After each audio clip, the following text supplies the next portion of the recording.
Very good. All right, let's go ahead and get started here. My name is Daniel Sauvé. I'm the scholarships coordinator at the American Indian College Fund based here in Denver, Colorado. And is there sound? Is any is are people hearing me? Can people hear me? Yes. Okay. Other people are hearing me.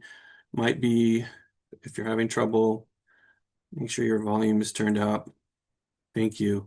Thank you, Mandy. My colleague, Mandy Not Afraid, is in the comments. If you have questions, pop them there in the chat. Mandy will answer them, or if it's something that might take a further explanation, we can cover it here on the Zoom as well. Fantastic. Great. Thank you. So to start out, a little bit about the College Fund. We have scholarships for Native students all over the country. This year and last year, we've awarded over $20 million in scholarships to more than 5,000. I think it might be more than 6,000 actually this year. I haven't looked at the numbers close enough, but it's growing. We're growing. So the opportunities year over year are growing, and so we're really excited for what's to come. And we hope that you apply so that you can get some of those funds and maybe graduate with little less or no student debt. That would be the ideal. But we can't award you if you don't apply. So in addition to financial support, every Full Circle Scholar with us has access to a coach who can offer support in throughout your journey, throughout your academic career, and then on into well, after school when you're ready to, start thinking about career. We have folks that can help you look at internships or explore career possibilities. So in addition to the scholarships, I just wanted to point out, kind of other ways that we are working to support you in your academic journey and beyond. But let's get into scholarship opportunities specific to students, California students. So um, uh, I wanted to define California students because that could refer to a few, you know, different groups. And you see here three kind of groups that you might be one or multiple of. Those being you might be enrolled in or a descendant of a tribe based in what is now California, or you might be a permanent resident of California, or you may be from somewhere else but attending school in California. And so for all those groups or all the folks that fall into those, one of those or multiple of those, this year we have awarded more than $3.4 million to over 360 scholars in California or from California or attending school in California. And the programs, some of the programs that are specific to um, to California students are listed there on the right side. The biggest one is that first one, the Wishal Great Oak Future Leaders Scholarship Fund. That's a program funded by the Pechanga tribe. And that they award $3 million. So you see that more than $3.4 million. Most of that is from this one scholarship fund, which is a tremendous opportunity. It's they award scholarships from between $5,000 to $20,000 per year throughout undergrad. That's the limitation of that one. It is only for undergrad program. Other scholarships might, award scholars through graduate programs, through masters, through doctorate programs. But that one is particularly for associates and bachelors. The other programs there, you might see if you look in there, there's one specific for veterans. The Anonymous Foundation is from a foundation that, didn't want to be recognized for whatever reason, but they offer scholarships for a variety of students and as well as the other ones there. In addition to those, we have 150 other programs that aren't specific to California students, but you could still be eligible for. So when you apply with us, you submit one scholarship application, and your application is considered for all the 150 plus scholarship or award opportunities that we have available. Sorry about that. The basic eligibility criteria is to be a tribal member or a descendant of a state or federally recognized tribe, have at least a 2.0 cumulative GPA, be a full-time student, so enrolled full-time, at an accredited not-for-profit school within the United States. Or if you're studying abroad, some students, have questions about, oh, I'm studying abroad, but it's through my US-based institution, that works. For those opportunities, I see your question, Tony. Tony asks, when you say veterans, is that for the veteran personally or their dependents also? That particular opportunity is for people who have served in the military themselves. Um, I'm trying to think if there are others. I think the other ones we have are also like that, where they're awarded to veterans who have served in the military. But there are other scholarship applications for parents or for people who are enrolled, you know, in um, in a particular major or there, from a particular state, as we mentioned, or a region, or a tribe, or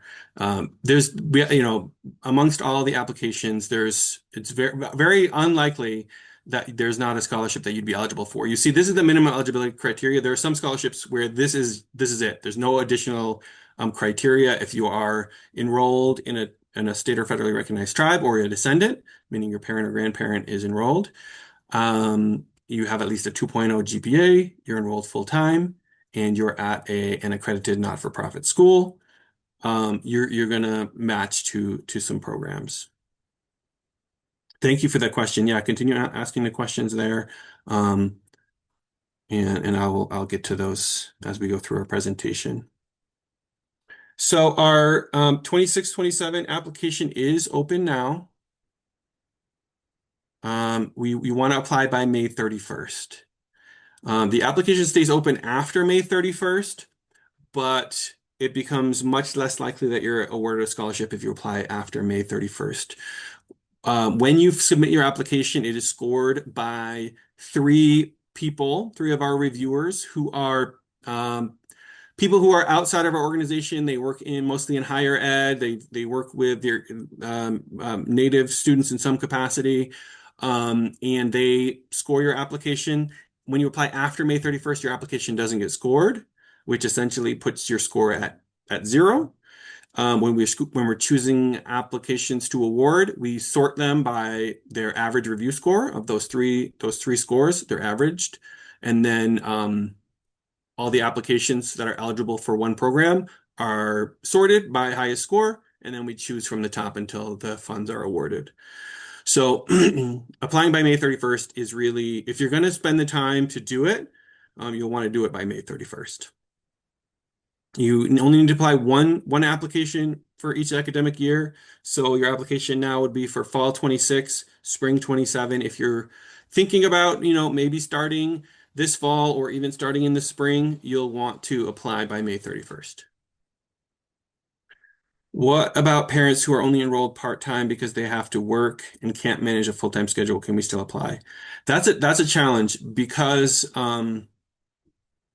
in our Full Circle program, full-time enrollment is required, and except if you are graduating that academic year, right? So when you're graduating, you don't need to be enrolled full-time, so there's an exception for that. If you have other things going on in life that prevent you from enrolling full-time, unfortunately, we don't have any other exceptions for those situations. Unless you're at a tribal college. For those students that are enrolled at a tribal college, there are scholarships for part-time students. Most students, in California are not going to be enrolling at a tribal college, but I say that because I know some of our folks that are from California tribes end up enrolling at tribal colleges. So that's the other situation in which you would be eligible even at part-time, is if you're graduating that year or if you're at a tribal college or university. So before you apply, you'll want to get these documents together. You need a digital photo of yourself. It doesn't need to be a professional photo, but it should be a photo that's semi-professional, meaning it looks, it's not just a selfie that you snap that has emojis on it or anything like that. Something that you would show to like, an employer or somebody in a professional setting would be ideal. That could be, your traditional clothing or regalia or a suit and a tie or a dress. So, it's just you want to look your best. Proof of your tribal enrollment descendancy. That could be your CIB, that could be your tribal ID, that could be a letter from your tribe saying that, stating that you're enrolled. For a descendant, you would want that for your enrolled relative plus a birth certificate that shows your relationship to that person. And then you need your most recent transcript that shows your cumulative GPA. I'll stop. I see a question here from Valerie. Finishing my associates this summer and applying community college for a nursing program for spring 27. Yes. So if you're going to be starting a program in spring 27, you would want to apply now by May 31st so that your application gets scored. So that come the spring, when we're looking for scholarships to award based on, folks that were awarded in the fall but not kind of continue on to the spring, that you'll at least be toward the top of those results since your application will have been scored. I hope I answered that question. Just to kind of put this in here, there are more opportunities available in the fall because we do award all scholarships as a year-long award, right? So there's a fall award and a spring award, and so when we're awarding in the fall, we're awarding them for the complete year, fall 26, spring 27. Um, but not obviously not everyone continues on from the fall to the spring, or they don't continue being eligible from the fall to the spring. So a lot of scholarships do open up for the spring, and so you would still be eligible to be considered for any of those opportunities that open up for the spring. When you're ready to apply, once you have those documents gathered, you'll want to go to collegefund.org/scholarships. That's where you'll find some more information about our scholarship programs, or you can go directly to collegefund.org/apply. That'll take you right to the application portal, which is the screenshot that you see right behind there. That's what our portal looks like. And if you go to collegefund.org/apply, it'll bring you right there. When you're working through your application, I always want to point out this is where you want to spend your most time. You'll find 3 reflection questions.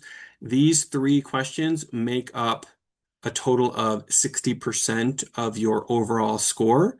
So your score I mentioned, you have 3 people scoring your application, a total of 100 points, and each of these is 20 worth up to 20 points. So 20, 40, 60 across the 3 questions.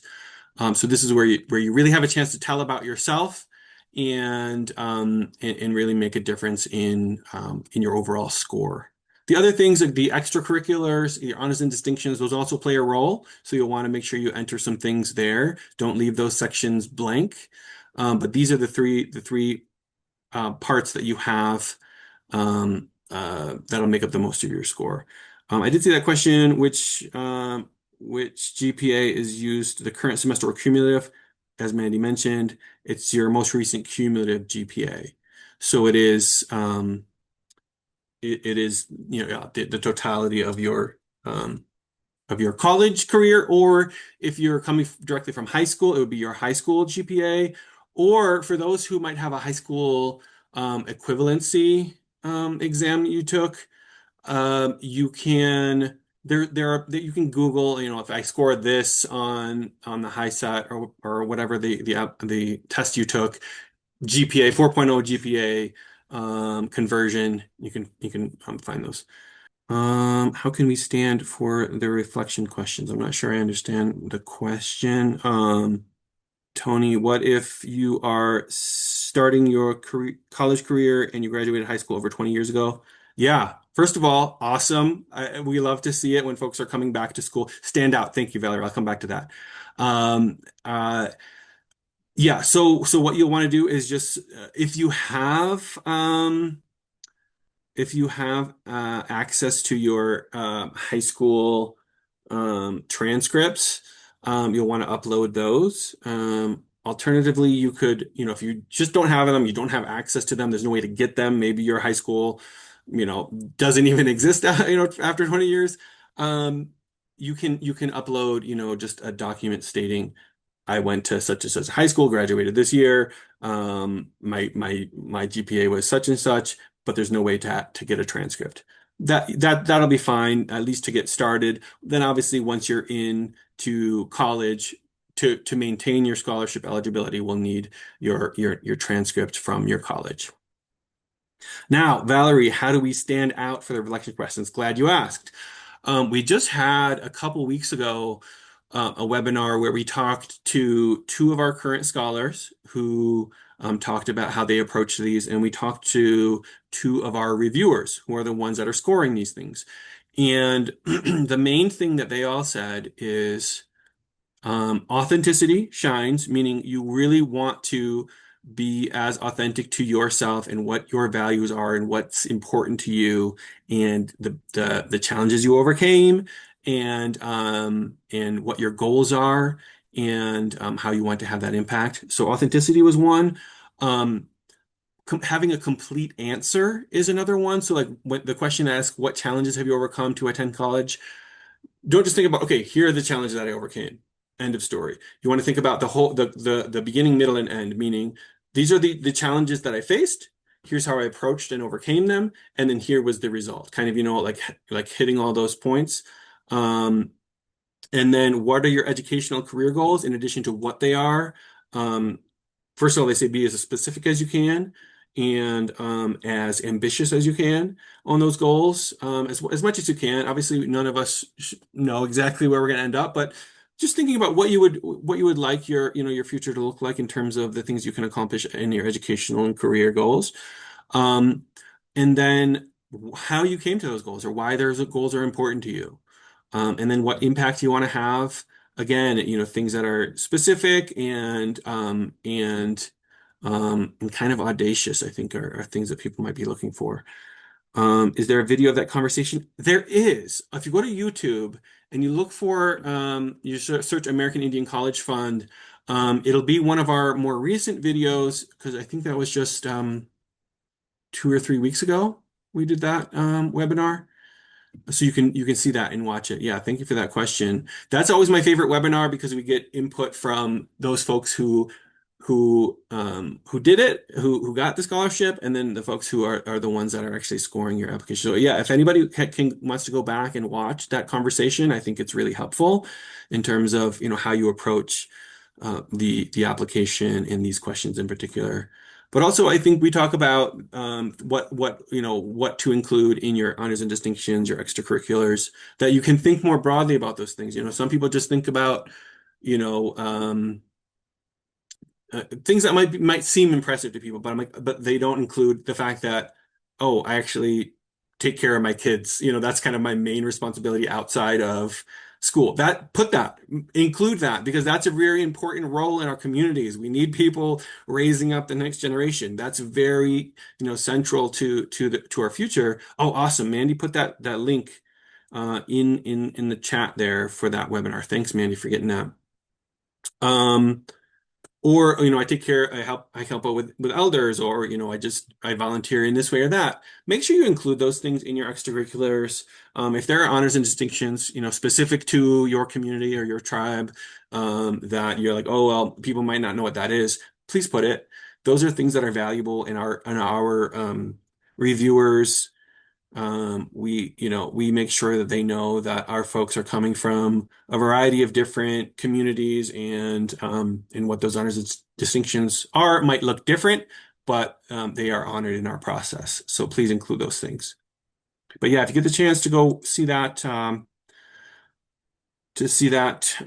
conversation, it's usually a good one. Some tips we usually like to share are to apply sooner rather than later.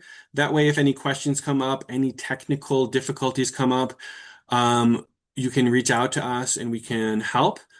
If, if you wait till the last 2 weeks of May, it's going to be real challenging to get somebody to help because the last couple of years, half of all of our applications that we get throughout the entire application period come in the last 2 weeks of May. Meaning last year we got almost 10,000 applications. About 5,000 of those came in the last 2 weeks of May, and probably half of those came in the last couple days. So don't wait till the end of the period. It'll be very hard for us to help you with things at the very end of the process. And also you'll just be more rushing and you won't take your time to do some of these other key tips, which is, help having somebody else review your application. I think that's always helpful, especially those essays. Pass them by somebody that you trust their opinion, and get some feedback and see if what you're saying is clear and if what you're saying is compelling. Especially if it's somebody that knows you, they might be like, actually, I know that there's more here. Why don't you share this with them? That's usually really good. So you have more time if you don't wait until the end of the period, the end of May. The second point there, avoid using AI, that really speaks to what we said before about authenticity. AI cannot tell your story the way that you do. Large language models kind of tend to be an average of the sources that they're pulling from.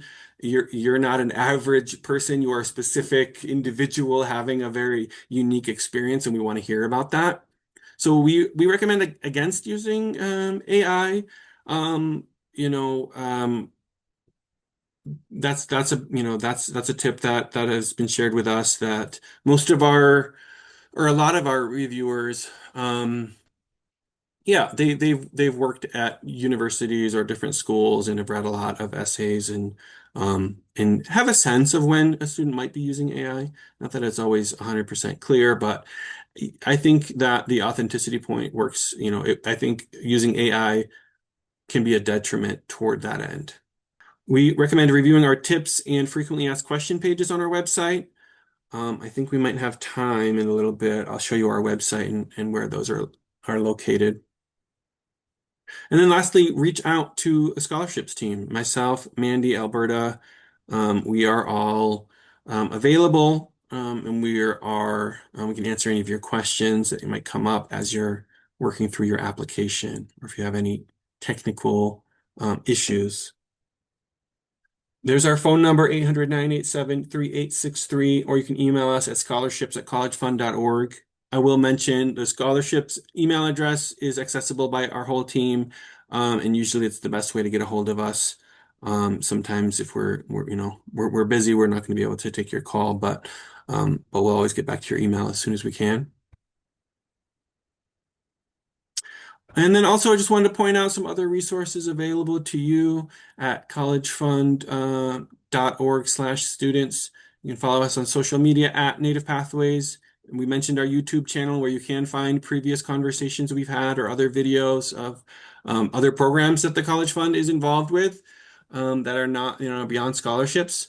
As you see here, some of the other resources that we have available there, the Connect platform, which is about networking, internships, finding jobs. So that's more the career focus, as is the Focus 2 assessment. That's more of a tool to help when folks are looking for, what kind of a career might I pursue? And then we have two different guidebooks, Native Pathways for those who might be coming out from high school into college and trying to navigate that, and then the Career Pathways guidebook that's obviously more centered toward those exiting school or maybe, entering the career pathway. Any questions that came up throughout all of that? If questions come up, continue dropping them there in the chat. I'll just show you our website. This is collegefund.org.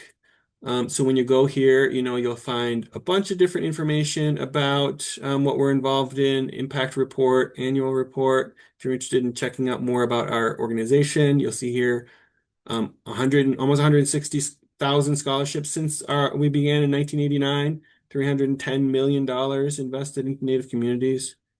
And then, vast majority of our scholars give back to their communities. That's really, that's why that question is in the application, is because we are looking for people who are, the scholarship's not just going to benefit you, it's going to benefit your family, your community, those around you, and you're really going to be empowered to give on, pay it forward. And then once you do get a scholarship with us, we do our best to renew your scholarship from year to year.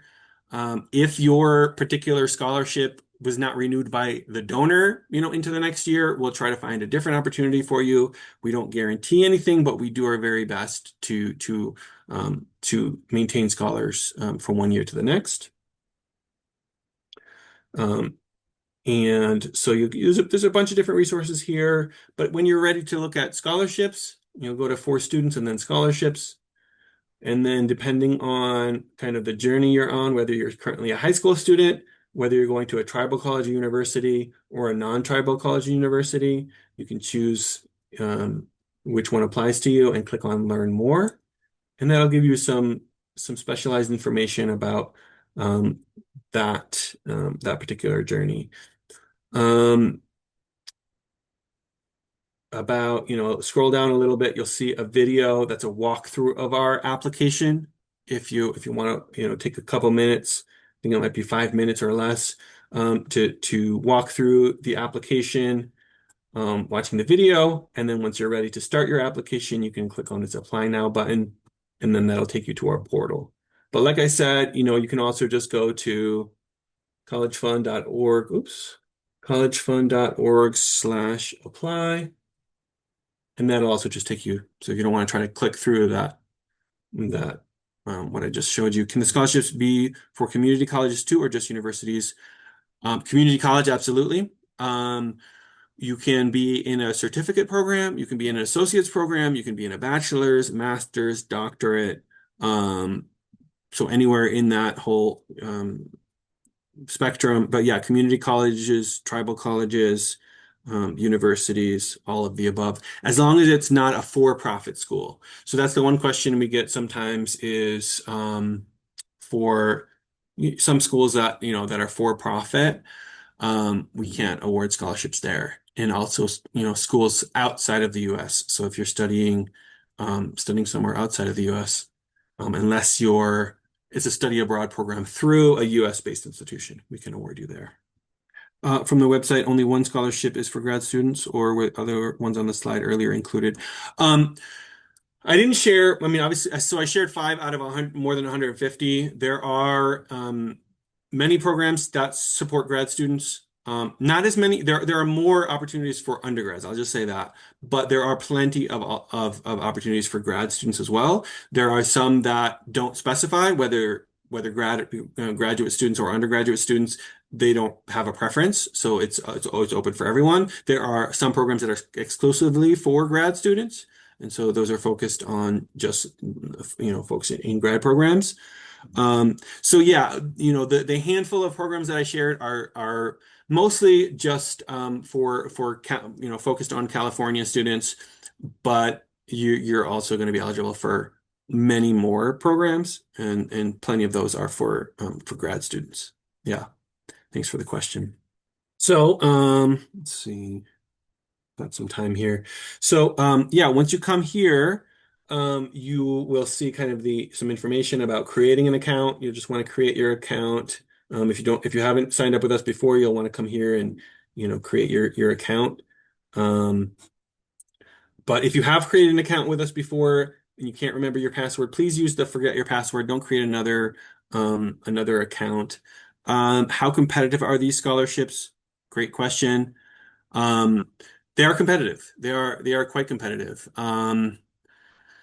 So I mentioned about 10,000 applicants by May 31st, and about 5,000 scholarships awarded. So they're competitive. Majority of our scholarships, more than half of our scholarships go to tribal colleges and university students. So if you're not a tribal college and university student, it also makes it more competitive. So it is competitive.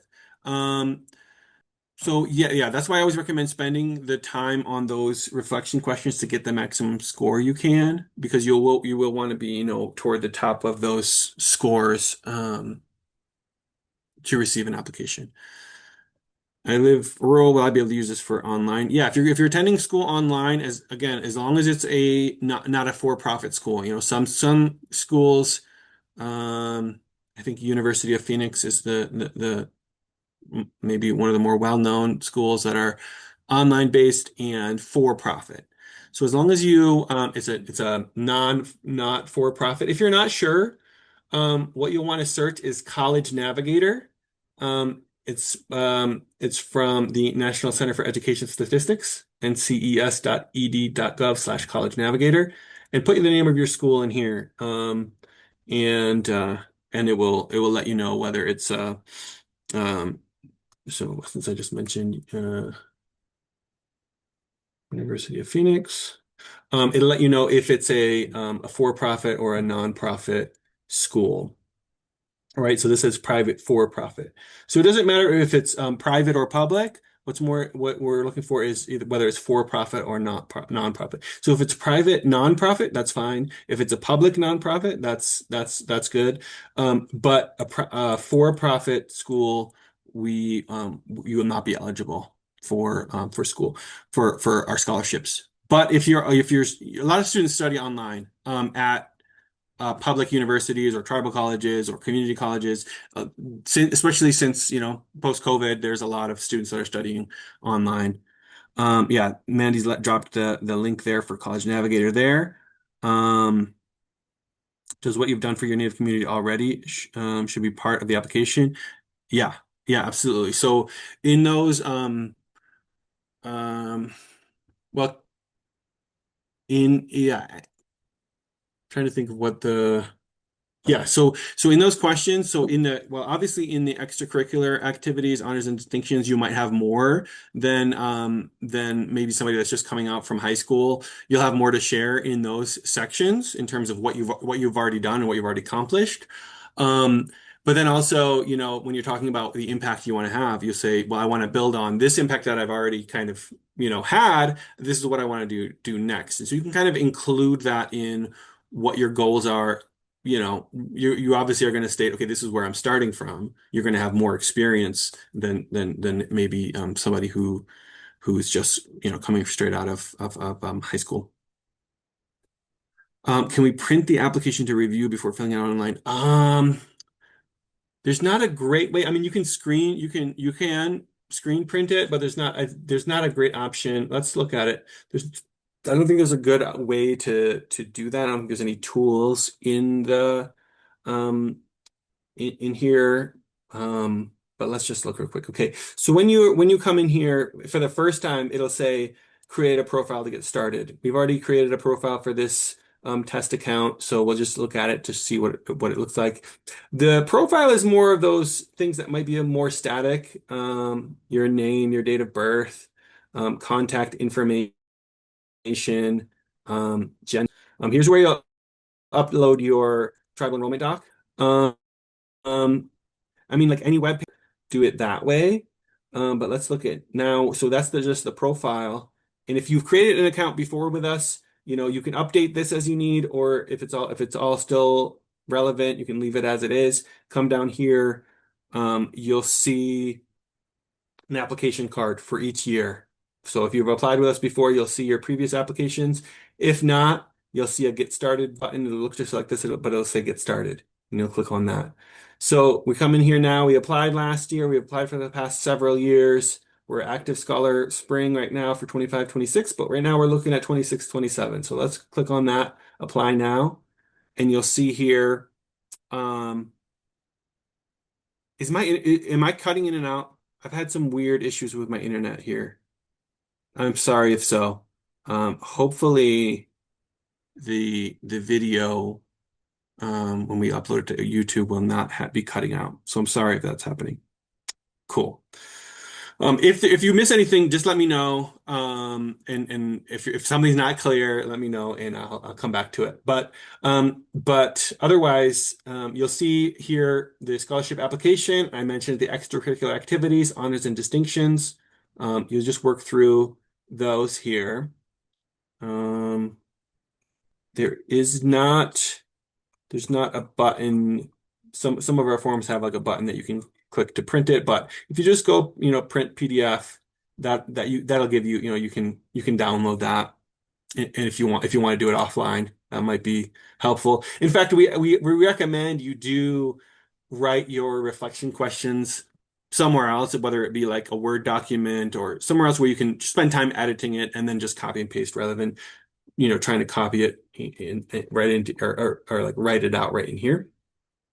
But you'll see, all these questions have to do with um, particular scholarship opportunities. There are some that are specifically for students coming out of high school. So they ask you if you're, a high school senior and what high school you're from, what your school is, what your degree is, whether you're full-time, part-time. And you get down to um, have you previously attended a tribal college? Are you a first generation college students? Those are specific to scholarship opportunities. Um, oh yeah, we have a note here about AI that to just reinforce that it's not recommended. And then there's our reflection questions. There is one question here I wanted to point out. It's, are you a descendant of a boarding school survivor? There's one scholarship we have that was originally funded by the National Boarding School Survivor um, organization. I've forgotten their name. Um, and so they asked this question. Um, but we understand that's a very sensitive topic. So you can opt out, and it will only affect that your eligibility for that one scholarship opportunity, nothing else. So if you just say, it's asking if you're a descendant of a boarding school survivor. You can say yes, no, or prefer not to answer. If it's not something that you really are ready to dig into or don't want to, that's perfectly understandable. Prefer not to answer. If you say yes, you can, they'll ask a few more questions about your relative's experience or in some cases your own experience. Um, and so I just wanted to point that out, that it's fine to say prefer not to answer. That's not going to hurt your overall score or your score at all. This doesn't get scored. It's just for folks for that one opportunity. Otherwise, the three reflection questions are next. There is a little bit of help text under each one, kind of describing a little bit more what they're looking for. You'll see here also 100 words minimum, 300 words maximum. So that maximum really comes into play. Most of the reflection questions that get higher scores are toward that 300 word limit. You're not, if you're just typing in a couple sentences, you're not really giving the reviewer as much to score you on. So you'll want to, use up the majority of those 300 words. Here's the question we talked a little about some opportunities for veterans. There's also one particular scholarship that's for people who are part of Boys and Girls Club. So those are those questions, and then we just ask for a thank you letter to the donors, which we send to them when we're reporting back on who their scholars are. We send them that thank you letter along with that. You upload your most recent transcript that shows your cumulative GPA. There's a few questions here about the FAFSA. If you haven't yet completed the FAFSA, no worries. You can say no. It's not a required. You don't have to enter your student aid index if you haven't done it yet. You can just say no. A couple waivers here, and then how did you hear about the college fund? And then you can move on to the extracurriculars and honors and distinctions. And basically for these, if sometimes people will say no activity report because you have to say, like you see the minimum required is 1, so you have to have something, even if it's no activity report. But I encourage you, it's going to help your score if you think of at least a few things that you're involved with, because you're doing things. You're not only going to school and then going home and sleeping and then waking up and going back to school. Hopefully there's something else. If you're working, if you have a job, if you are helping out your family, if you're, involved in any activity, if you play sports, if you're, whatever you're doing, if you're or even if you're involved in some hobby, right? You're creative in some way, or whatever it might be. Include it here. Include something, at least a few things that you're getting up to. Just put the activity type, choose a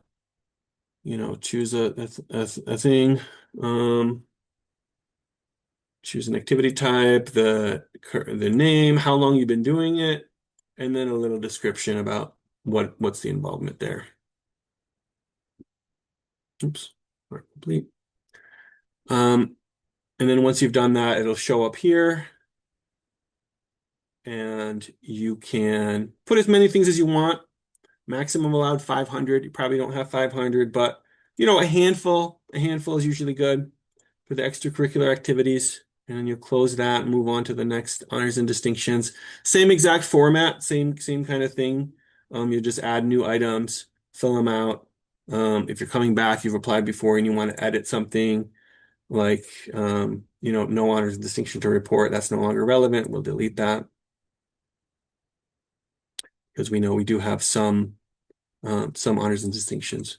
Once you've done those three, this button will turn green. Up until now, up until you complete those three things, this will just be grayed out and you won't be able to do it.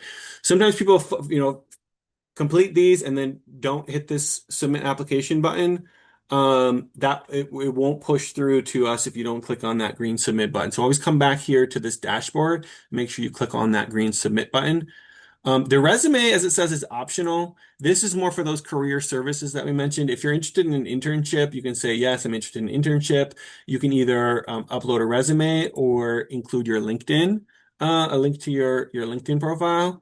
And that will, that can be used by our career services to help you find an internship or if they have any relevant career opportunities that you might want to explore. So yeah, once that's all done, you go ahead and submit that application. It'll come through to us. We'll pass it along to our reviewers. It'll be scored 3 times. And then you'll hear from us whether you're awarded or not by the end of July, really at the end of July. So we use all that time. That's when we're, running all of our matches on our system. It's all automated. So it looks at all the applications we received and all of the programs that we have to award, matches them up. And then, like I said, we choose from the top of the scores for each program. And so that takes us through July. But at the end of July, we'll let you know one way or the other whether you're awarded or not. Any other questions? Right. So 60% of the score is those three things. The three questions that are in the scholarship application. The extracurricular activities. I forget the percentages for the rest. I just know that 60% because it's like it's the majority, right?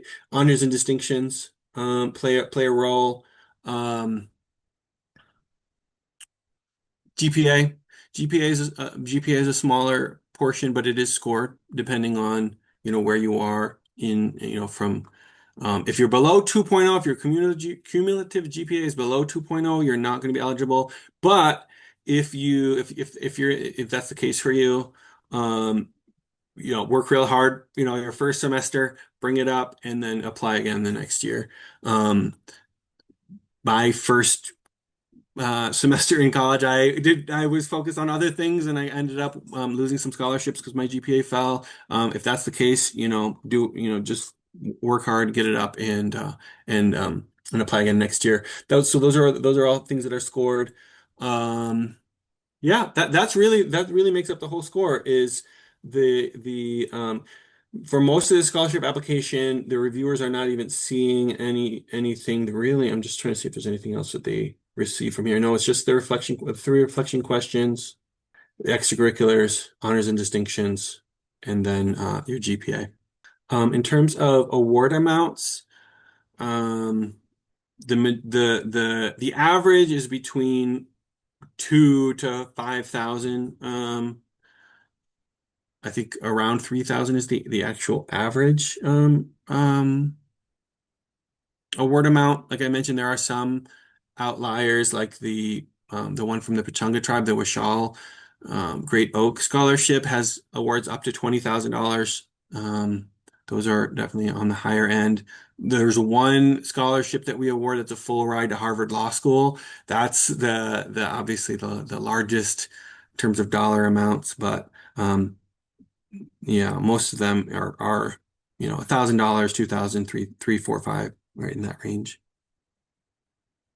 Last school brought in my credits from other schools. Well, I need to go back and get all the school transcript or the one I got my AA. Will that school be one school be sufficient? Um, yeah, whatever is your most recent one is the one that we would want to see. The times that we ask for previous transcripts are if your GPA is, your current GPA is lower than what it would need to be. So say like, your most recent transcript is is lower and you were awarded a scholarship that needs a 2.5 GPA and you before you were doing really well maybe at the first school and then you transferred to a new school and didn't do as well for whatever reason maybe you moved to a different place and had other things going on then you might want to submit your previous transcripts as well if they would bring your GPA up, you know what I mean? So it's kind of up to you what's most advantageous for you if your most recent transcripts have your best GPA. That's what we want to see. If not, we still need your most recent transcripts, but then include your previous transcripts as well. We can average those together and use that as your GPA from other schools. Yeah, I know when you transfer credits, sometimes they'll include the GPA that you had at that previous institution. Sometimes they don't. That's we've seen transcripts that some will show like that we brought in this many credits from this other school, but doesn't show what your GPA was there. Some do. And so if it's included, then we can just use that. If it does show that, perfect. Yeah, then you don't need to get the previous ones. If it shows on your current transcript, yeah, there's no reason we would need the previous ones. Awesome. Thank you. Is the scholarship sent to the school or the student? We always send it to the school. And so, yeah, so it'd go through your financial aid office. They put it onto your student account. It can be used for any of your cost of attendance. So cost of attendance includes things like your books and fees, your tuition, your room and board, all of the things that go to your overall cost of attending the school. But it will go through your school. Does student aid max out at a certain number, or they are able to win as much as scholarships as possible? Um, for the most part, you're able to accept award up to your cost of attendance. Um, some states have different uh, regulations, different laws around this. So I don't want to state a blanket statement, but it seems like from what I've heard from most of the schools that we work with, it's capped at your cost of attendance. Now, cost of attendance is a calculation they do at your school where it basically says, this is what we estimate for all students. It might not be the case for you. You might have higher than average cost for your transportation or for your